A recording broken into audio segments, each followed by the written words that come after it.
Bem-vindos a este guia técnico sobre o Dyson SV46. Somos a Kelatos Informática, especialistas em reparação técnica. Recolhemos o teu equipamento ao domicílio, fazemos diagnóstico gratuito e enviamos orçamento antes de reparar. Sem chamadas, sem deslocações. Estamos localizados na Cal Joaquim Maria Lopes 26, Madrid. Cómodo, transparente e profissional. Link na descrição. O teu Dyson SV46 está a fazer um barulho estranho e não aspira como devia.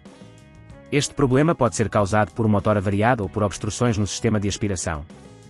Se não for tratado a tempo, o teu equipamento pode sofrer danos mais graves, resultando em reparações mais dispendiosas. Para esta reparação, vais precisar de algumas ferramentas, uma chave de fendas Phillips, uma chave Allen, um multímetro e um novo motor de substituição para o Dyson SV46. Para iniciar a reparação, primeiro certifica-te de que o equipamento está desligado e desconectado da tomada. Depois, utiliza a chave de fendas para remover os parafusos na parte inferior do aspirador. Lembra-te de guardar os parafusos num local seguro para não os perderes. Com os parafusos removidos, cuidadosamente abre o corpo do Dyson.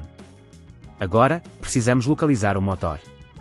Ele estará na parte superior do aspirador e pode estar preso por alguns parafusos adicionais. Usa a chave Allen para remover esses parafusos. Assim que os parafusos forem retirados, desconecta os cabos que ligam o motor à placa principal. Se neste ponto achares que é demasiado complexo, lembra-te que na Kelatos recolhemos o equipamento no teu domicílio e devolvemos-te reparado. Após desconectar tudo, podes remover o motor avariado. Coloca o novo motor no lugar, certificando-te de que os conectores estão bem encaixados. Reinstala os parafusos que seguram o motor e verifica se tudo está bem fixo.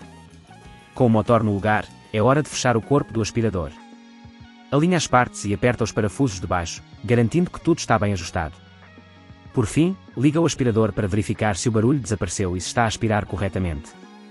Se tudo correr bem, já está. Para evitar que este problema aconteça novamente, recomenda-se fazer manutenções regulares.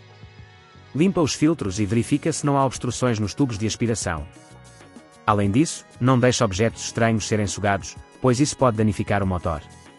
Se não queres arriscar danificar o teu equipamento, na Kelatos recolhemos, reparamos e devolvemos ao teu domicílio em todo o Portugal continental. Link na descrição.